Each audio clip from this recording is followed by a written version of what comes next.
İlqay Gülablı Qara Xəncər. Şəhərin cavan mərdləri idik. Kəsdiyimiz başa soyulu sual olmazdı. Bir gün bizi məktəbi qurtarıb gəlməyimiz şərəfinə qonaq çağırmışdılar. Mən seyid olduğum və o vaxtlar dindar bir ailədə böyüdüyüm üçün içki içməzdim. Amma Yusif tutarağını çox sevirdi. Hamı yeyib içi əylənirdi. Söhbət edirdi. Söhbət siyasətdən düşdü. Məclisin ağsaqqalı Kərim əmi Yusifdən soruşdu. Yusif bəy, siz nə yaxşı dünya müharibəsinə getməmisiniz. Bu müharibənin bizə nə dəxli var? İngilistanlılar, Frenklər, Ruslar və Almanlar, Macarlar, Bolqarlar və Osmanlılar bir-birləri ilə müharibə edirlər. Biz isə onların heç birindən deyilik. Necə yəni heç birindən deyilik? Biz Rusiya müsəlmanları deyilik. Məcburuq Rus padşahına. Rus padşahı kiminlə müharibə etsə, biz də onunla müharibə edək. Rus padşahı bizimlə padşahımızdır.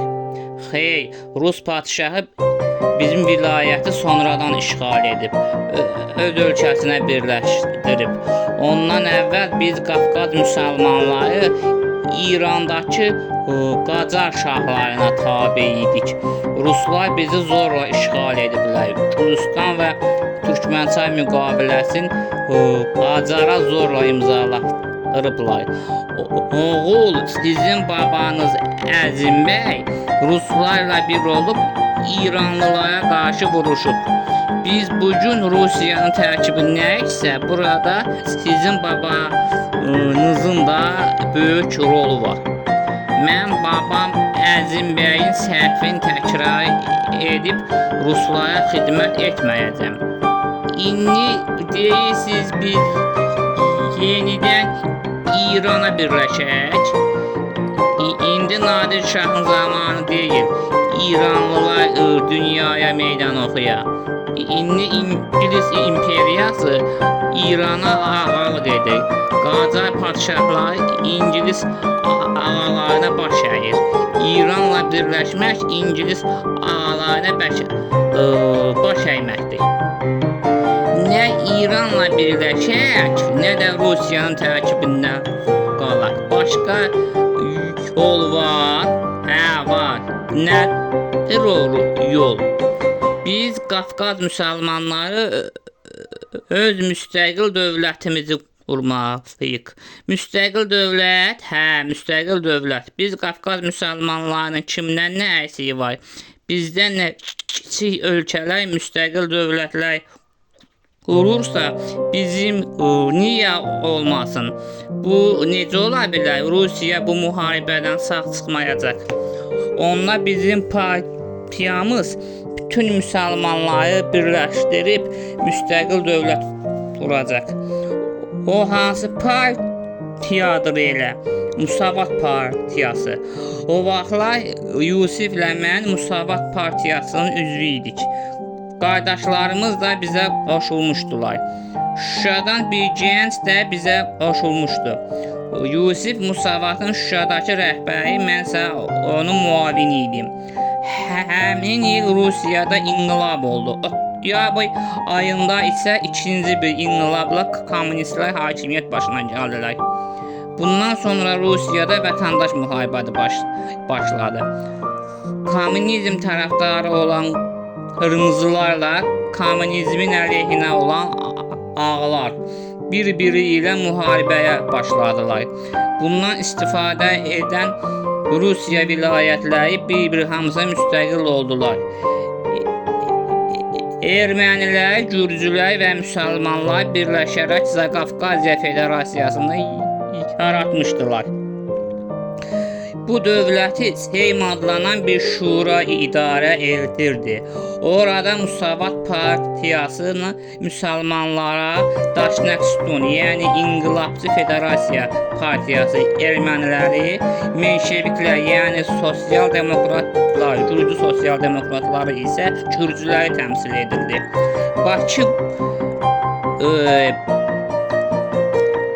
Zaqafqaziya Federasiyası Bakı, Gəncə, İrəvan və Tiflis quberniyalarından ibarət idi.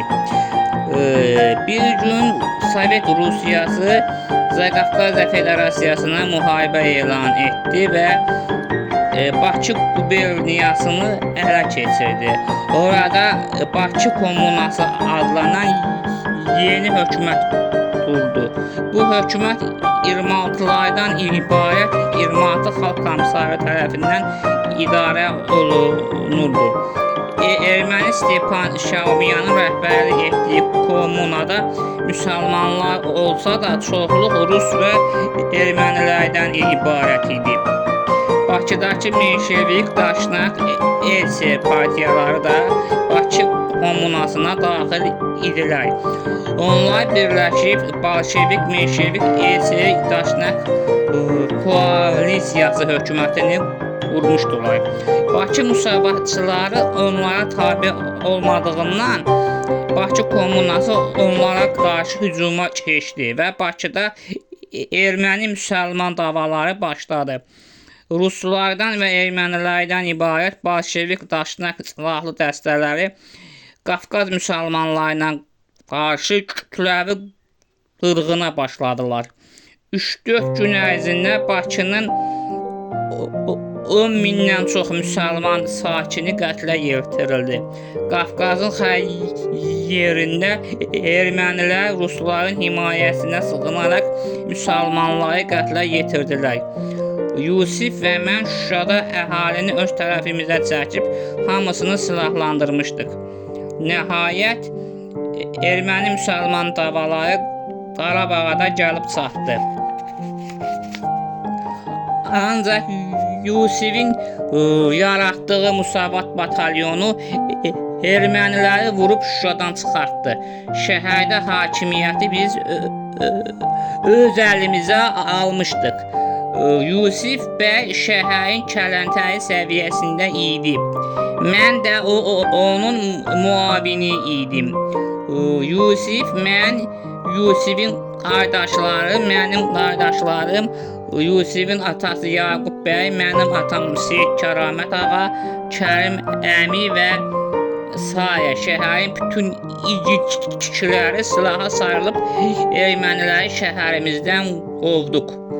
Yusif bəy bizim komandirimiz idi. Biz nəinki Şuşanın, Qarabağın çox hissəsini ermənilərdən təmizlədik.